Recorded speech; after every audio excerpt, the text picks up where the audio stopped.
جمعية الدعوة والإرشاد وتوعية الجاليات بمحافظة بدر. الحمد لله رب العالمين والصلاة والسلام على أشرف الأنبياء والمرسلين نبينا وحبيبنا محمد وعلى آلہ وصحبہ اجمعین اما بعد۔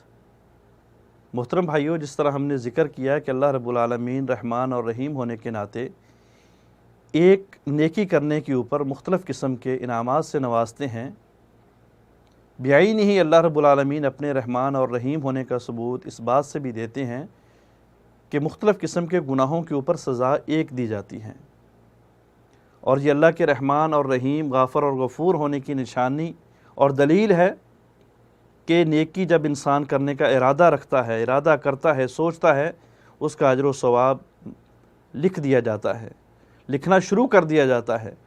اور گناہ جب انسان ارادہ کرتا ہے تو اس وقت تک اس کا گناہ، اس کا جو ہے وہ رزلٹ نہیں لکھا جاتا جب تک وہ انسان اس گناہ کو سر انجام نہیں دے دیتا، اس گناہ کو انسان کر نہیں دیتا۔ اسی طرح ایک ایسا عذاب جو مختلف گناہ کرنے والوں کو دیا جاتا ہے، اور اس عذاب کا نام ہے عذاب قبر یا قبر کی تنگی، اور یہ 4 گناہ کرنے والوں کو دیا جاتا ہے۔ سب سے پہلا گناہ چغلی کرنا، دوسرے نمبر پہ غیبت کرنا، تیسرے نمبر پہ پیشاب کے چھینٹوں سے نہ بچنا، اور چوتھے نمبر پہ کسی مسلمان کو اپنی زبان کے ساتھ تکلیف دینا۔ امام غزالی فرماتے ہیں کہ ابو قتادہ رضی اللہ تعالیٰ عنہ کا یہ قول ہے کہ عذاب قبر 3 گناہوں کا مجموعہ ہے۔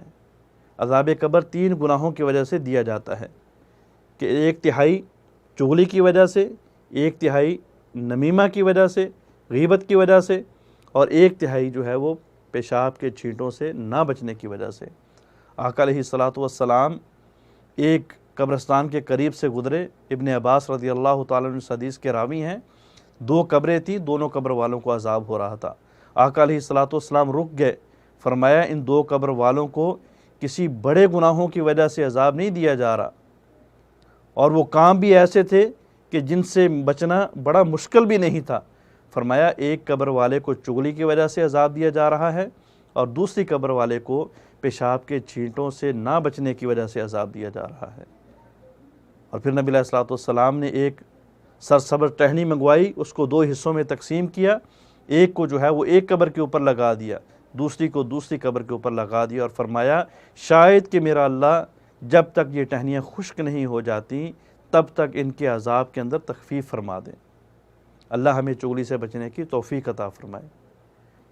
حدیث کے اندر آیا کہ حضرت موسیٰ علیہ السلام اللہ سے ملنے گئے، دیکھا کہ اللہ کے عرش کے سائے میں ایک آدمی ہے جو موسیٰ سے پہلے پہنچا ہوا ہے۔ موسیٰ علیہ السلام پریشان ہوئے، غصے ہوئے، اللہ سے پوچھا اس کا نام کیا ہے، یہ کون ہے؟ اللہ نے فرمایا موسیٰ میں اس کا نام تو نہیں بتلاتا، لیکن اس کے کام بتلا دیتا ہوں۔ یہ کام یہ کرتا ہے کہ یہ نہ کسی سے حسد کرتا ہے، نہ کسی کی چغلی کرتا ہے، اور اپنے والدین کی نافرمانی بھی نہیں کرتا۔ چغلی نہ کرنے کی وجہ سے، حسد نہ کرنے کی وجہ سے، والدین کی نافرمانی نہ کرنے کی وجہ سے اللہ نے اس شخص کو انعام یہ دیا، جائزہ یہ دیا کہ موسیٰ سے پہلے ملاقات کے لیے بلا لیا۔ اللہ ہمیں عمل کرنے کی توفیق عطا فرمائے۔